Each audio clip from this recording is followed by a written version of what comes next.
Herkese merhaba arkadaşlar. Merhabalar. Şu anda karavanın içerisindeyiz. Çünkü karavanı aldığımız günden beri paylaşımlarımızdan sonra hani parça parça birçok soru gelmeye başladı. Normalde bir tanıtım videosu çekmeyecektik. Zaten şu anda da tanıtım videosu değil. Gelen soruların sizlere cevap videosunu çekeceğiz. Kübra telefonundan soruları yöneltecek. Ben de cevaplayabildiğim kadarıyla sizlere cevaplayacağım. Hem kullanmış olduğumuz için hani deneyimlerimizle böyle Evet. kampın sonuna doğru konuşmak daha mantıklı geldi bize. Evet, biz şimdi sorulan sorulara geçelim. Ondan sonra genel olarak size her yerinde tekrardan göstereceğiz. Merhaba Aykut Evcin, hoş geldin. Merhaba Kübra Evcin, hoş bulduk. Kabin yüksekliği nasıl? İnsan darlanıyor mu, ferah mı? Kabin yüksekliği bu tip bir karavan için gayet ideal diyebilirim. İlk defa kullanıyoruz gerçi ama bizi rahatsız etmedi. Normal bir karavan değil, römork değil, onun arası bir karavan. Yani şu zeminde dizlerimin üstüne kalktığımda başım tavana sıfır geliyor. Pop-up tavanı açtığımda da ayakta çok rahat kalıp da üstümü değiştirebiliyorum. Yani gayet konforluydu bizim için. Bir tanıtım videosunda çok rüzgar var diye içeri masa koyup kahvaltı yapmışlardı diyor bir arkadaş. Siz Evet. yaptınız mı dedi. Şöyle biz içeride yemek yedik ve film izlerken bir masa kurduk. Kapının bir tarafına birimiz, bir tarafına birimiz bağdaş kurduk. Ortamıza masa aldık. Yer sofrası gibi yaptık. Zaten yer sofrasına çadırlardan da alışığız ve seviyoruz. O yüzden masa kurmadık. Masamız da şey ama Decathlon'un mavi Tabii tipinde masamız Koçtaş'taki şu seviyede böyle minik. 2 karış yükseklikte Aynen. diyebilirim. Yalnız şunları katlayarak buraya oturup, oraya oturup ortaya da masa koyulabilecek potansiyeli var. O konuda da rahat oluyor. Az önce denedik. Hı Gayet hı. güzeldi. Çocuk yatağında 13-14 yaşında bir çocuk uyur mu sizce? Bence uyumaz. 13-14 13-14 yaşındaki yaşındaki bir çocuk çocuğun büyük. boyunu şu anda yani şey yapamıyorum. Ama şu genişliğe sahip, şu genişliğin boyuna sahip bir İki, çocuk çok rahat uyuyabilir. Çünkü orası bayağı geniş. Sen şu anda orada bağdaş kurmuş oturabiliyorsun iki kişi mesela. yan yana bağdaş kurup oturabiliyor. Çok Tabii, rahat bir aynen şekilde. öyle. Hani bir bebek için veya 5-6 yaşındaki çocuk için gayet ideal. Ama 5-6 yaşındaki çocuk zaten iki ebeveyn yani anne babanın arasında da yatabilir Tabii çok 3 rahat bir kişi burada şekilde. çok rahat Tabii. uyuyabilirsiniz. O konuda burası birazcık daha e, masa, Sehpa, masa sehpa. gibi Aynen. kullanılabilir yani. Sonracığıma e, yani çocukla beraber sığabilir miyizin cevabını verdik. Evet. Deposunda portre tuvalet var mı? Yok. Yok. Fakat öyle bir tuvaleti kendiniz alıp da koyabilirsiniz bir yere. Bildiğim kadarıyla ufak bir hal alıyor Tabii. onlar. Biz pek E, gerek duymuyoruz öyle şeye. aynen. Su deposu yeterli geldi mi? Su deposu şöyle biz karavanı alırken de hani üretici firmaya bahsettik. 65 litre bizce yetersiz. Çünkü bizim remorkumuzda bile biz 100 litre su deposu kullanıyoruz. Bu karavanlar offroad karavan olarak yapıldığı için yani offroad demek arazide kimsenin ulaşamadığı yerlere gitmek demek bizim için. Öyle yerlere gelince de şebeke suyu bulamıyoruz dolayısıyla. O yüzden minimum 100 litre su deposu olmak zorunda gibi düşünüyoruz. Şöyle Avrupa karavanlarda tamam 60 litre 50 litre su deposu var. Fakat onlar bunu yolculuk esnasında, şehirler arası yolculuk esnasında kullanıyorlar. Bir karavan alanına gittiklerinde direkt şebeke suyuna bağlayıp sürekli şebeke suyunu kullandıkları için onların depoları o kadar ufak. Yani offroad karavanlarda minimum 100 litre olması gerekiyor diye düşünüyoruz. Ki yerde var da yapılabilir. Evet.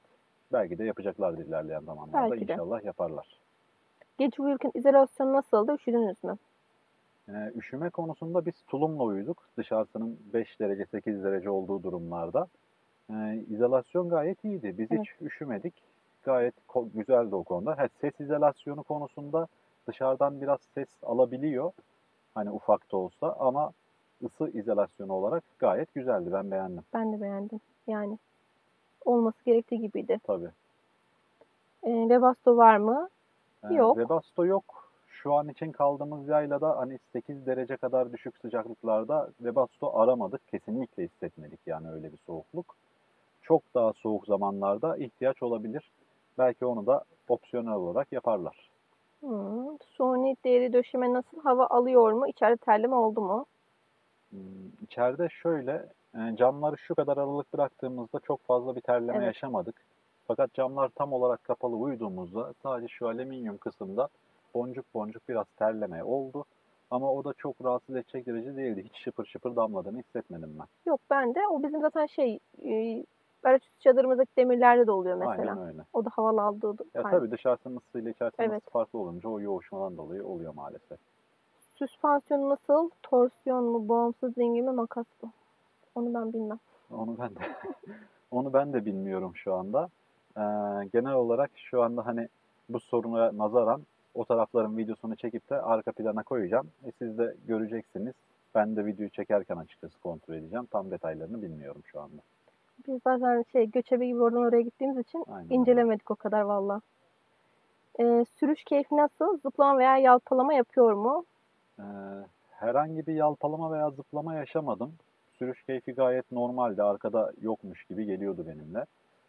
350 kiloluk römorkumuzu çekerken hafifliğinden dolayı bir tümseklerden geçerken zıpladığını hissediyordum arkada. Fakat bunda öyle bir şey hissetmedim. O sebep de ağırlığından dolayı olabilir. Çünkü Bu da tam dolu zaten hali 600-700 kilo dediler. aynen 580 kilo boş hali. Biz de Tabii doldurursak 700 edersek işte kilo dediler. 700'leri Hani buluyor. herhangi bir zıplama falan bir şey hissetmedim. O konuda rahattım. Çeki demirine gelen yük ne kadar? Mesela Aykut çeki demirini kaldırabiliyor mu? Çeki demirine gelen yükü de tam olarak bilmiyorum kilo olarak.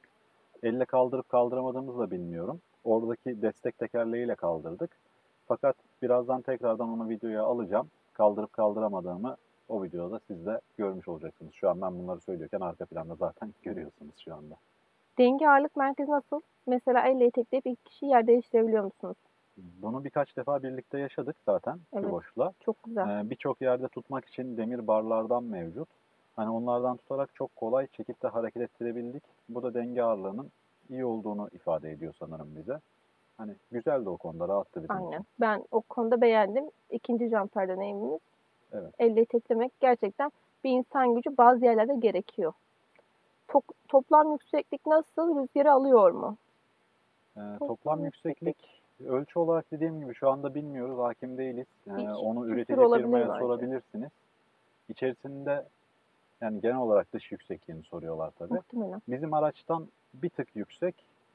Ölçü olarak da 2 2,5 vardır metre ya. 20 santim, 2 metre 40 santim falan olabilir belki. Evet.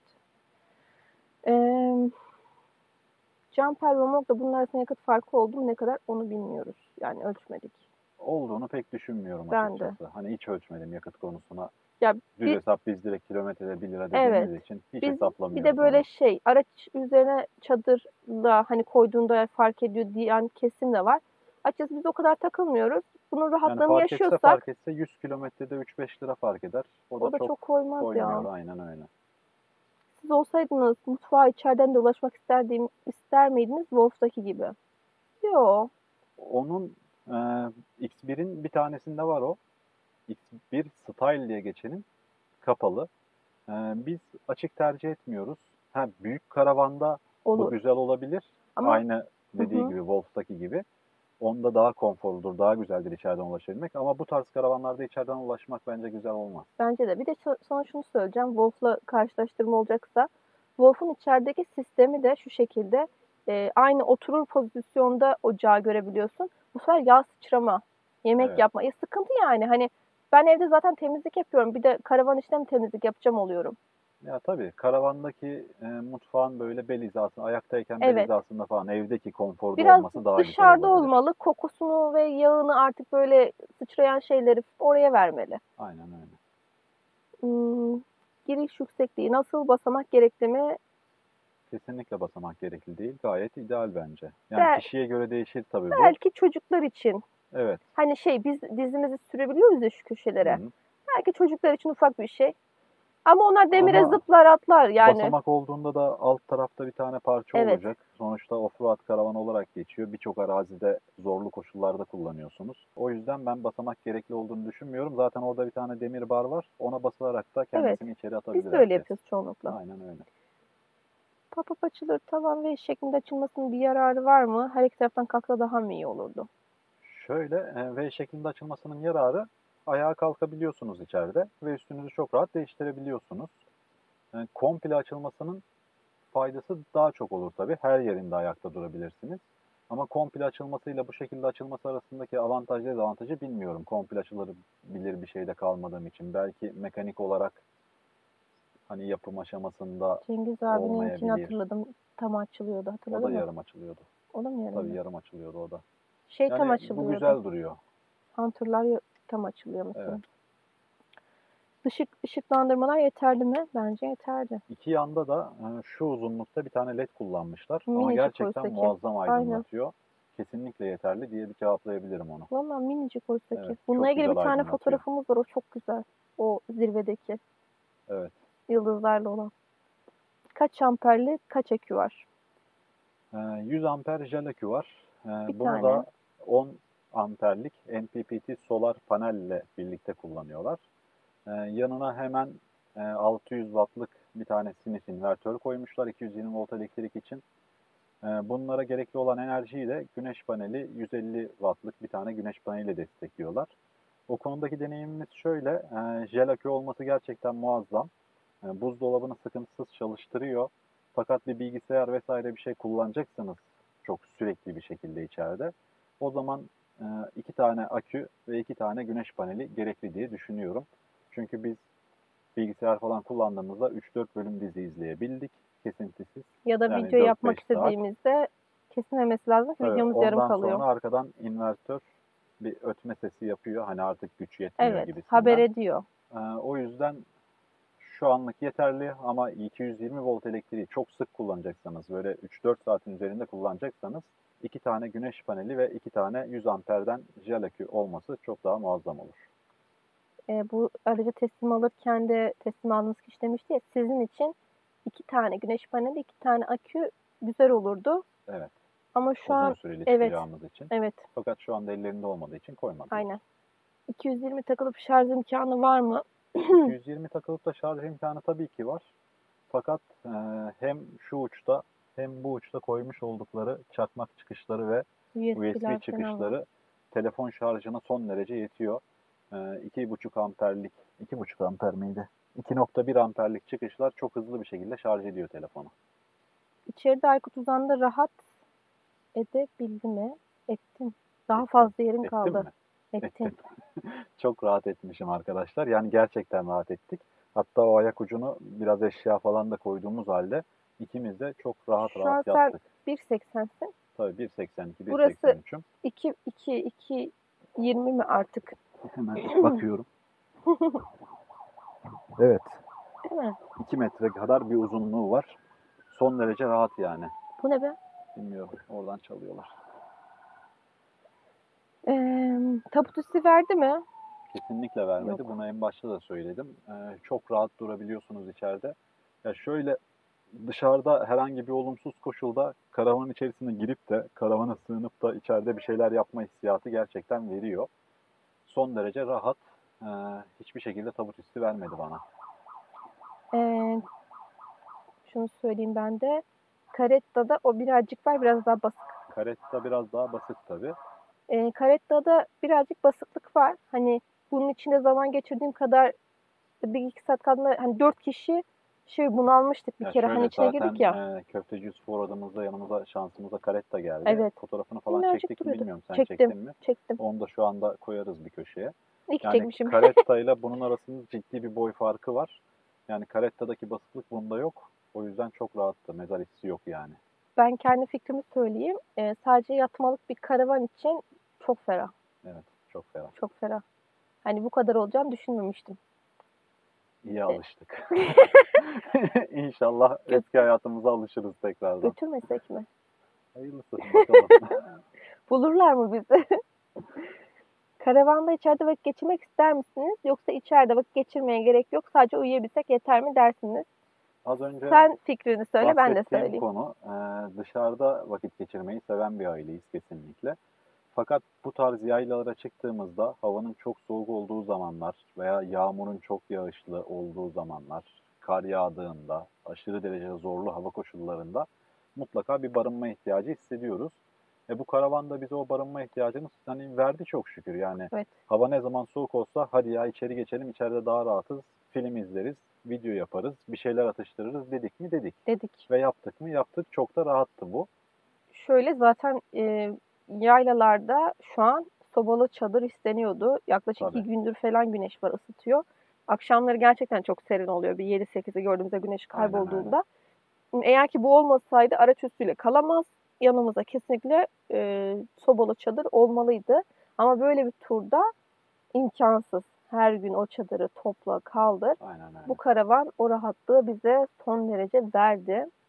Yani o yüzden eksi yönlerini göremiyorum. Düzeltilebilir diye düşünüyorum. Artı yönleri çok daha ağır basıyor. Ya tabii %70, %80'lik bir artı yönü varken diğer eksi yönler tolere edilebilir bir şey. Zaten hiçbir firma hiçbir şekilde mükemmel bir karavan Kesinlikle üretebilir diye öyle. düşünmüyorum. Hani bir Siz tanesi de mutfağı düşünmeyin kötü bence. yapıyorken bir tanesi başka bir şeyi kötü yapabilir. Bu O yüzden yani tabii gayet ideal geldi bana. bugüne kadar görmüş olduğumuz hani karavanlar, içine girmiş olduklarımız veya işte duyduklarımız, incelediklerimiz gerçekten dört dörtlük değil. Tamam. Aynen. İyileştirilebilir, yapılabilir yani. Ama kullandıkça, deneyimledikçe. Evet. Sorular bu kadar Aykut Evci. Bitti mi sorular? Bitti. O zaman yanına doğru geliyorum ben de. Evet, karavan olarak gelen sorular bu şekilde. Şöyle söyleyelim. Yani anlattığımız şeylerde neredeyse tamamı hep olumlu şeylerden bahsettik. Olumsuz şey zaten pek fazla görmedik. Kübra mutfağının biraz daha büyük olmasını isterdi. Mutfağı da biraz daha büyütmek için aslında oradan buzdolabına alıp yani mutfağı biraz daha dolaplı ve çekmeceli koymayacağız. hale getirilebilir. Ekstradan bir tane kesme tahtası gibi bir şey uzatılabilip böyle hani aynı Caretta'nın ve Crevler'in yaptığı gibi mutfak biraz daha kullanışlı hale Büyütülebilir. getirilebilir. Ama dolap konusu nasıl olur? O zaman orasını biz bilmiyoruz tabii.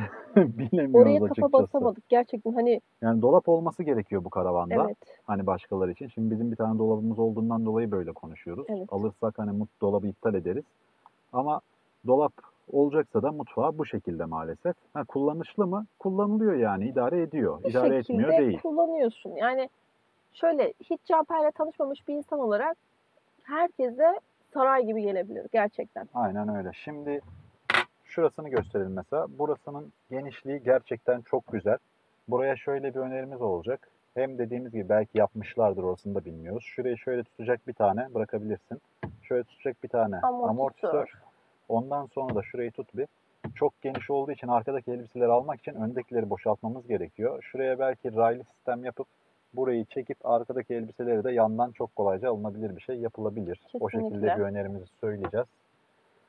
Ama amortisör konusunu belki de dediğimiz gibi çözmüşlerdir. Bu çünkü prototip yani ilk yapılan karavanlarından bir tanesi. Bu zaten satılacakmış sanırım Evet. hani kullanan Bahsedeceğimiz başka bir şey var mı? Yok bence. Yok yani içerisi gerektiği kadar güzel. Şurada sinekliği var. Sinekliği açıyorsunuz. Hani camımız açık. Hem şöyle bak. Karavanlarda camlar çoğunlukla böyle yukarı doğru açılıyor ya. Evet, bu yarım açılıyor. Bu yarım açılıyor. Bir de bu var önünde. Evet. Ben mesela bugün bu olmasaydı, bu böyle bile açılsa ki yarım açılsın, böyle üstten açılsın isterdim. Burada bir video, bir fotoğraf, bir reels bir şey çekilebilirdi. Dışarısının manzarasını görürken şu tel önümüzde olmasını tercih ederiz açıkçası. Aynen. Bunu böyle kapatabiliyorsunuz. Tamam, kilitlendi. Akşam bir oldu. Kimse sizi Güneşliği görmesin. var. İçerisini tamamen göstermeyen bir yapısı var. Aynen. Bu güzel. Yani bu sistemi herkes yapmıyor gerçekten. Caretta'da da arkadaşlarımız kendi özel mi yaptırmıştı, sonradan mı yaptırmış öyle bir şey. Şuralarda şöyle bir gece lambası tarzında bir lamba var. Bunlar da sadece bunları açarak içeride çok rahat görülebilir bir şekilde zaman geçirebiliyorsunuz. bir tanesini kullandık. Bunlar da gerçekten çok güzel aydınlatıyor ama bunun da amber olmasını tercih ederdim. Kendi adımıza sarı ışık yani olmasını sarı, tercih amber. ederdik. Onların çekimleri çok daha tatlı oluyor. Hani dışarısı beyaz olabilir ama içerisi amber olsun. Şunlar da dışarısının ışıkları. Şu anda da 12.7 volt, 12.6 volt bir enerji mevcut. Işıklandırma olarak şurada tepedekiler çok güzel, dokunmatik. Ben onlara çok bayıldım. Evet. Gerçekten. Yani şu elektrik sistemi güzel. Hani işte elinin altında her yerde USB olması. Harici şarj hiç kullanmadık Hiç diyebiliriz. kullanmadık. Önceden harici şarjlarımızı dolu getirip Tabii bu boş yolda götürürdük. şu an anda hiç kullanmamız kullanmadık. lazımdı. 30 binlerden 2 tane yetmeyecekti bile. Tabii. O yüzden yani elektrik konusunda hiç sıkıntı yaşamadık. Başka? Diyeceklerimiz bu kadar. Umarım faydalı bilgiler vermişizdir. Biraz sizler için fikir olur. Bizden şimdilik bu kadar. Videoyu beğenmeyi, kanalımıza abone olmayı da unutmazsanız memnun oluruz. Lütfen. Kendinize iyi bakın.